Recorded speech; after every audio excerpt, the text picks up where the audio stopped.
How's it going, everybody? Welcome back to the Invest in Wealth channel. Today's video, we are going to be doing a deep dive into the very popular ETF here in Canada, which is XEQT. So this is the iShares Core Equity ETF portfolio. I've seen many Canadian investors invested in this and are buying this up lately. But today we're going to be talking about what actually is XEQT and what you are actually investing in. So in simple terms, XEQT is a simple and efficient way to gain exposure to a portfolio of ETFs that is broadly diversified across regions in one convenient package. So this is essentially your one-stop shop to get diversified in the whole stock market. I'm not just talking about Canada, I'm not talking about the US, but the whole stock market globally. So let's take a look at what actually makes up this ETF here. So we do see about 5 different ETFs that actually make up XEQT. So let's talk about what they are. First up, we have the iShares Core S&P Total US Stock ETF. So this makes up about 46% of XEQT.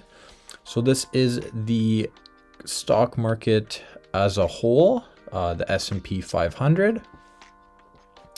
So this is where your US exposure comes from in the fund, which is about half. Moving along to a global fund here, which is the iShares IMI index. This makes up about a quarter of the fund, 24%. So this is the global diversification area in this ETF. We'll talk about the exposure that this brings to the portfolio later. But moving along to the iShares S&P TXS composite. So this is the Canadian exposure in the fund, which makes up again a quarter. Moving along, we have the emerging markets ETF, which makes up about 5%. So basically we have half the fund invested in American stocks, like the US S&P 500. We have a quarter invested in global funds, and then we have another quarter invested in Canadian funds. So why investors seem to like this is because, like I said before, it is a one-stop shop to get diversified globally, as well as you do get that local exposure here in Canada, as well as the US exposure. So this kind of reduces the risk of your overall portfolio when you're invested in all these different sectors. So I think that's why it is fairly popular, especially here in Canada. We don't really have access to many different growth stocks here in Canada. We mainly just have the maturing companies that pay the high yields, like our banks, our utilities, the telecom sector. So I feel like this is why this ETF is so popular here in Canada, because it kind of just branches us out into getting diversified into many different regions. So let's talk about the exposure breakdown. So this is a map here that illustrates where we are actually investing our money into what countries. So we have United States at 45.75%. So about half of your money will be going towards the US companies. And then we have just under a quarter going into our Canadian stocks here. Then we have 6% Japan, 3.61 United Kingdom, 2.5 France, 2.5 Switzerland, 2% Australia, 1.8% Germany, 1.5% China, and 1% Netherlands. Then we do have 9% of other exposure there. But yeah, this is awesome. All you have to do is just invest into this one ETF and you're getting exposure all across the globe, which for investors, when we're trying to reduce risk in our portfolio, it is very complex to do it when you're just buying individual stocks. But when you're buying an ETF like this, they just make it very easy for us. So this is a one-stop shop to get exposure from many areas of the globe here. So let's go back to the holdings and let's take a look at what stocks we're actually buying when we invest in XEQT. So let's take a look at the holdings here. So the largest weighing in XEQT is Apple. So Apple makes up 2.78%. And then we have Microsoft at 2.6%. So these two are the US companies. And then we have a Canadian company here, Royal Bank of Canada. This is the largest company in Canada, and that makes 1.4% of the fund. Then we have another US stock, Amazon. Then we have Canadian TD, Nvidia, Google, Shopify, CP Rail, CNQ. Just look at how diversified this actually is, looking at the sectors here. So what a fantastic ETF to gain so much exposure. There's almost 10,000 companies, I believe, all in this one ETF here.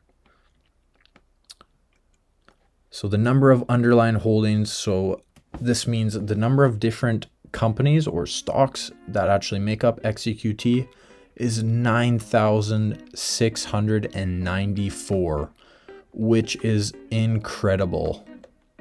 If you were to try to replicate this on your own, you would have to buy almost 10,000 different stocks, which I know that most of you guys probably would not do. I know I sure wouldn't. So this is why this is such a great ETF. You get a little bit of pieces in all these different companies just for buying the one fund, which, like I said, is great for diversification. That's mainly the real benefit here. You just get exposure to so many different sectors, so many different countries and stocks that you probably never even heard of. This ETF as well pays a quarterly dividend of about 3%, which for a growth ETF, that is a fairly sizable yield. So as you own this, you're going to be getting that some nice income in your portfolio as well, which you can then reinvest, and then next quarter your dividend will be larger, and so on and so on. So you do get that compounding effect as well with the distributions. So that's just icing on the cake. Let's take a look at the past performance here. So this fund started in 2020, and in that year, the ETF returned 11.71%. Then the next year after that, 19.57%. And then last year in 2022, it was a rough year in the market, so it did drop about 10.93%. Year to date, you would be up 11.71%. Current value is sitting at $26.60, 52-week low of $22.39, and a 52-week high of $27.02. Then we do have the growth of $10,000. So let's say you invested $10,000 3 years ago in this fund. So September 14th, 2020, you invested $10,000 into XEQT. Moving along on the graph here. So at one point you would be up about up to $13,000 or 31.74%. At another point, you would have almost lost all your gains there, but then coming back to present day, you would be at about up 30% as well. So this just kind of shows the fluctuations that you would expect if you were holding this ETF. So it is still a growth ETF, so it is all in 100% equities. So if you guys are not growth investors and you don't have a huge risk profile, this might not be the fund for you, just because it is on the risky side, but it being very diversified, I do believe it is kind of a safer pick for you growth investors. But it all depends on your risk tolerance. I am a very aggressive growth investor, so this is almost too conservative for me, but it definitely has a part in most investors' portfolios. So this ETF launched back in 2019. It trades on the Toronto Stock Exchange. So this is in Canadian funds, which is great for us Canadian investors here. Distribution frequency quarterly. Assets under management, almost 2 billion. So it is a big fund. Number of holdings 4, that's the ETFs, but in those 4 ETFs, it is 10,000 different stocks. Management expense ratio, this is a very important piece. So the MER is 0.2%. I think this is very fair, just because they have to rebalance this quite a bit to reach the target allocation. So I think that's very fair.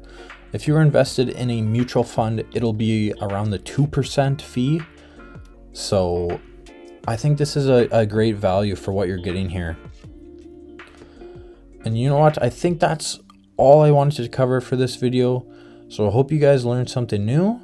I hope you guys enjoyed the video, and I'll see you in the next one. Thanks for watching. Bye.